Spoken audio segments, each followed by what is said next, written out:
আপনারা কি জানেন কিয়ামতের ময়দানে আল্লাহর কাছে বান্দা কোন আমল করলে হিসেব ছাড়া জান্নাতে যাবে?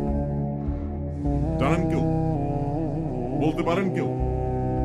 ভাই, আল্লাহর কাছে হিসেব দিয়ে জান্নাতে যাওয়া কি সহজ কাম না কঠিন কাজ? আরে আল্লাহর কাছে তো অনেক দূরের কথা। আপনি যে প্রতিষ্ঠানে চাকরি করেন তার মালিকের কাছে, উপরস্থ বসের কাছে একেবারে পুঙ্খানুপুঙ্খ করে প্রতিটা পয়সার হিসাব দিয়ে একদম সবকিছুতে পারফেক্টনেস প্রমাণ করা, এটাই তো একটা কঠিন কাজ, দুঃসাধ্য কাজ। সেখানে সারা জীবনের হিসাব আল্লাহর কাছে দিয়ে পাই পাই করে তারপর আপনি জান্নাতে যাবেন, বিষয়টা এত সহজ না। তাহলে হিসেব ছাড়া আল্লাহ তাআলা এমনিতে বলবেন হিসাব টিসাব নাই, তোমাকে এমনি জান্নাতে দিলাম, এটা চান আপনারা? দেখুন কোরআনে কারীম আল্লাহ তাআলা বলছেন, ইন্নামা ইউওয়াফাস সাবিরুনা আজরাহুম বিগাইরি হিসাব। আল্লাহ বিনিময় দেওয়ার ক্ষেত্রে, সওয়াব দেওয়ার ক্ষেত্রে দুনিয়াতে যারা সবরকারী হবে, যারা ধৈর্যশীল হবে, যারা সহিষ্ণু হবে, যারা নিজেকে নিয়ন্ত্রণ করতে পারবে, এই সবরকারীদেরকে আল্লাহ তাআলা হিসেব ছাড়া দিবেন, তাদেরকে সওয়াব দিবেন হিসেব ছাড়া। তাহলে আপনি যখন আপনার কর্মস্থলে থাকবেন আপনাকে ধৈর্য ধারণ করতে হবে। আপনি যখন পাবলিক পরিবহনে উঠবেন আপনার মাথা ঠান্ডা রাখতে হবে। আপনি যখন আপনার বাসা বাড়িতে থাকবেন আপনার মাথা ঠান্ডা থাকতে হবে। মাথা গরম হয়ে যায় যাদের, হট মেজাজ যারা, কথায় কথায় মাথা গরম হয়ে যায়, ধৈর্যহীন হয়ে যায়, যেখানে সেখানে গন্ডগোল বাধায় দেয়, মারামারি বাধায় দেয়, ধৈর্য সহ্য বলতে কিছু নেই, এই লোকগুলো কিন্তু এই সৌভাগ্যবান মানুষদের কাতারে সামিল হতে পারবে না। ঠিক একই ভাবে দাম্পত্য জীবনে সুখী হতে হলে সবর এবং শকর, এই দুইটা মূল মন্ত্রের কোন বিকল্প পথ খোলা নেই। সেটা স্বামীর জন্য প্রযোজ্য, স্ত্রীর জন্য প্রযোজ্য। স্বামী হিসেবে আপনি স্ত্রীর অনেক অনিয়মতা দেখতে পাবেন, অনেক কিছু দেখতে পাবেন, আপনার আকাঙ্ক্ষা, আপনার চাহিদা, প্রত্যাশার বিপরীত আপনাকে সবর করতে হবে। ভাইরা আমার, আমাদের প্রিয় নবী সাল্লাল্লাহু আলাইহি সাল্লামের দাম্পত্য জীবনে কিন্তু টুনটান সমস্যা হয়েছে।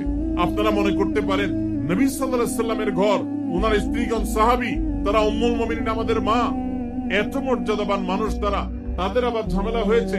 ভাই, দাম্পত্য জীবনে টুকটাক সমস্যা তাদেরও হয়েছে। প্রিয় নবী সাল্লাল্লাহু আলাইহি সাল্লাম নিজে একদিন বাসা ছেড়ে মসজিদে নববীতে এসে মন খারাপ করে বসেছিলেন, তিনি বাসায় যাচ্ছেন না, অভিমান করে।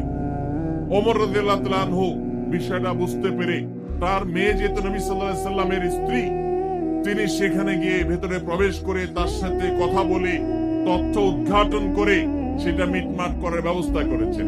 স্বয়ং নবী করিম সাল্লাল্লাহু আলাইহি সাল্লামের জামাতা, ইসলামের চতুর্থ খলিফা আলী রাদিয়াল্লাহু তাআলা আনহু, তার মতে এত মর্যাদাবান মানুষ, তার ঘরে স্ত্রী হিসাবে আছেন কে? মুহাম্মদ সাল্লাল্লাহু আলাইহি সাল্লামের মেয়ে, জান্নাতে নারীদের সর্দার ফাতিমা রাদিয়াল্লাহু তাআলা আনহা। এত বড় মানুষ তারা, স্বামী স্ত্রী দুইজন, দুই দিককার নেতৃত্বে, একজন যুবকদের নেতৃত্ব দিবে, আরেকজন জান্নাতি যুবতীদের, নারীদের নেতৃত্ব দিবে। এত বড় মর্যাদাবান মানুষ, তাদেরও দাম্পত্য জীবনে কিন্তু টুনটান হয়েছে। একবার আলী রাদিয়াল্লাহু তাআলা আনহু এসে মসজিদে টান টান হয়ে শুয়েছিলেন মাটিতে, মনটা খারাপ, ঘরে একটু হালকা ঝামেলা হয়েছে, এই জন্য মসজিদে নববীতে এসে মাটিতে শুয়ে আছে। নবী করিম সাল্লাল্লাহু আলাইহি ওয়াসাল্লাম দেখে বুঝতে পেরেছেন, টের পেয়ে গেছেন যে কিছু একটা হয়েছে বাসায়। তখন তিনি জামাইকে ডেকে বললেন, কুমিয়া আবা তুরাব, এ মাটির বাপ, মাটিতে শুয়ে আছে, এজন্য রসিকতা করে বললেন, এ মাটির বাপ উঠো, দাঁড়াও, দেখি কি হয়েছে বলো। ভাইরা আমার, দাম্পত্য জীবনে টুকটাক সমস্যা হবেই হবে। যারা বিয়ে করেন নাই আগে থেকে প্রস্তুত থাকেন, বুকে পিঠে ছালার বস্তা সব বেঁধে রেডি থাকেন। বিশেষ করে সময় যেভাবে গড়াচ্ছে, তাতে করে সামনে থেকে হেলমেট পরেও যাওয়া লাগতে পারে। শুধু যাওয়া না, বাসায় ঢোকার সময় বাইক থেকে নামার পরে হেলমেটটা আগে খুলবেন না, আগে যা বুঝবেন পরিস্থিতি কি, তারপর হেলমেট খুলবেন। বুঝেন নাই? দাম্পত্য জীবনে টুকটাক সমস্যা হবেই, এটা প্রত্যাশিত। মনে রাখবেন, এই জিনিসটা যদি আপনি আগে থেকে মাথায় রাখেন তাহলে আপনার কষ্ট অনেকখানি দূর হয়ে যাবে। আমরা অনেকে আকাশ থেকে নেমে পড়ি, কি বলে এত বড় সাহস এই কথা বলতে পারে? কেন ভাই আশ্চর্য হচ্ছেন কেন? এর চেয়ে বেশি কথা বলতে পারে? মাথা বাড়ি মারছে? আরে ভাই ছুরি মারে নাই যে শুকর আদায় করে। বুঝেন নাই কথা? একই কথা বোনদের জন্য প্রযোজ্য। আমার মা বোন যারা শুনছেন তাদেরকেও বলছি, আপনার স্বামীর একটা কথা শুনে আপনি আকাশ থেকে নেমে পড়ছেন, আকাশ ভেঙে পড়ছে মাথার উপরে। কি এটা বললো সে? আপনি ডিপ্রেসড হয়ে যাচ্ছেন। আরে বোন ডিপ্রেসড হচ্ছেন কেন? এটা কেন? আরো শক্ত কথা আপনাকে বলতে পারে, এটা আপনি মাথায় রাখেন। কারণ দিন শেষে তিনি মানুষ, তার ভুল হতে পারে, একটা সময় তিনি তার ভুল বুঝতে পারেন। দাম্পত্য জীবনে যদি স্বামী স্ত্রী উভয়ে যদি ধৈর্যশীল না হয়, সবরকারী না হয়, হুটহাট রিয়াকশন করে ফেলে, কখনো দাম্পত্য জীবনে সুখী হওয়া সম্ভব নয়। মনে রাখতে হবে, একসাথে থাকতে গেলে, দুইটা পাতিল একসাথে থাকতে গেলে টুনটান লাগে না? বাদে হয় না? আপনার কাছে যদি কেউ এসে গাল গল্প দেয়, দেখবেন অনেকে গাল গল্প দেয়। গাল গল্প দেওয়া লোক আছে না নাই? ভাই 30 বছর সংসার করেছি, জীবনে আমাদের একটা কথা হয়নি। ডাহা মিথ্যু, এলোক ডাহা মিথ্যু। আপনার 50 বছরের সংসারে কোন বিষয় হয় না। হ্যাঁ, ঝগড়া করেন না সেটা ভিন্ন বিষয়, কিন্তু ভিন্ন মত হবে না, দ্বিমত তৈরি হবে না, নিজেদের মধ্যে ভুল বোঝাবুঝি তৈরি হবে না, একবারও হবে না জীবনে, অসম্ভব। মুহাম্মদ সাল্লাল্লাহু আলাইহি সাল্লামের ঘরে যদি হয়ে থাকে, আলী রাদিয়াল্লাহু তাআলা ফ্যামিলিতে যদি হয়ে থাকে, সাহাবীদের ঘরে ঘরে যদি হয়ে থাকে, আপনি কে? মনে রাখবেন, এই সমস্ত ডাহা মিথ্যা কথা শুনে আপনি চিন্তা করেন, হায় হায় রে, তাহলে আমার বউটা এত ডাইনি। আর মহিলা চিন্তা করে, আমি স্বামীটা এত মানুষ, কত বড় ডাকাত। দেখো তার স্বামী স্ত্রী জীবনে কোনো কথা হয় না, আর আমার স্বামী ডেইলি একবার মা বাপ তুলে না গালি গালাজ করলে তার বাটের পেটে ব্যথা হজম হয় না। এই সমস্যাগুলো আছে না নাই? ভাইরা আমার, সবর করার জন্য, সবর করা সহজ হবে আগে থেকে যদি প্রস্তুত থাকেন যে এই সমস্যা হবে। আশরাফ আলী থানভী রাহমাতুল্লাহর নাম শুনছেন আপনারা? ভারত মহাদেশের এমন একজন আলেম ছিলেন, খুব বিচক্ষণ মানুষ ছিলেন, অনেক বিদগ্ধ মানুষ ছিলেন, অনেক বড় আল্লাহওয়ালা ছিলেন, নেককার মানুষ ছিলেন। তো থানভী রাহমাতুল্লাহর কাছে এক লোক এসে বলল, হুজুর, আমার বাসায় যখনই যাই দরজাটা খুলতে দেরি, আমার মাথার উপরে আকাশ ভেঙে পড়তে দেরি নেই।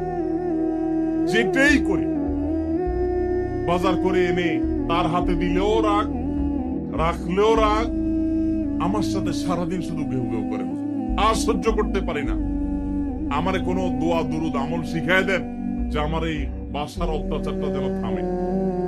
তো থানভী রাহমাতুল্লাহ বললেন যে, শোনো, তোমার একটা বুদ্ধি শিখাই দেই, দোয়া দুরুদ না। বুদ্ধি হলো, এখন থেকে বাসায় গিয়ে দরজা নক করবা, যে নক করার আগে 1 মিনিটের মোরাকাবা করবা। কি করবা? মোরাকাবা বুঝেন? ধ্যান। ধ্যান এটা কল্পনার জগতে ডুবে যাবা 1 মিনিটের জন্য, জাস্ট 60 সেকেন্ড। কি ধ্যান করবা? দরজা যায় থামবা, থেমে চোখ বন্ধ করে মাথাটা নিচু করে চিন্তা করবা, আমার ঘরের ভিতরে একটা কুকুর আছে। আর কুকুর মানুষ দেখলে কি করবে? ঘেউ ঘেউ করবে।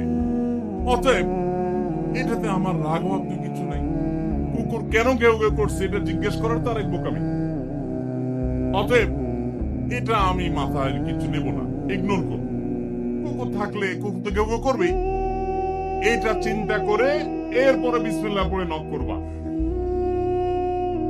তো এই বুদ্ধি অনুযায়ী পরের দিন আসছে বাসা, আগে 1 মিনিট মোরাকাবা করছে, এরপরে দরজা নক করছে। যথারীতি দরজা খোলার পরেই শুরু হয়ে গেছে যুদ্ধ, ইউক্রেন রাশিয়া, এখন ইসরায়েল ইরান। যুদ্ধ শুরু হয়ে যাওয়ার পর এই লোক অন্যান্য দিন সেও টুকটাক রিয়াকশন করে, হাতাহাতি, বকাবকি, দুই পক্ষ থেকে টুকটাক হামলা পাল্টা হামলা হইতো। কিন্তু আজকে সেই লোকটা আর হামলা টামলা তার করা দূরের কথা, উল্টা সে মিটমিট করে হাসতেছে, এবং একটা পর্যায়ে আর নিয়ন্ত্রণ করতে না পারে ফিক করে হাসেই দিচ্ছে। এবার বউ চিন্তা করতেছে কাহিনী কি? কারণ যারা ঝগড়া করে তাদের সাথে পাল্টা ঝগড়া না করলেও কিন্তু মেজাজ গরম হয়। কদিন আগে শুনছেন না পত্রিকায় যে এক মহিলা স্বামীর ডিভোর্স দিচ্ছে কেন? কারণ স্বামী ঝগড়া করে না। কদিন আগে পত্রিকা দেখছে। এই মহিলা যখন দেখছে স্বামী হাইসা দিছে, সে এবার ঝগড়া করে থামায়া বলতেছে, ঠান্ডা মাথা বলছে, কাহিনী কি বলতো, তুমি হাসতেছো কেন? বল না না কিছু না কিছু। সে তো বলবে না। স্বামী মনে করছে হয়তো অন্য কোনো কাহিনী আছে, কোনোভাবে উদ্ধার করতে পারে না। পরের দিন আবার সেম কাহিনী, আবারও হেসে দিচ্ছি। মহিলা চিন্তা করছে ব্যাপার কি? বলে না আজকে তো তোমার একদিন কি আমার একদিন, বলতেই হবে তোমার। কেন তুমি হাসতেছো?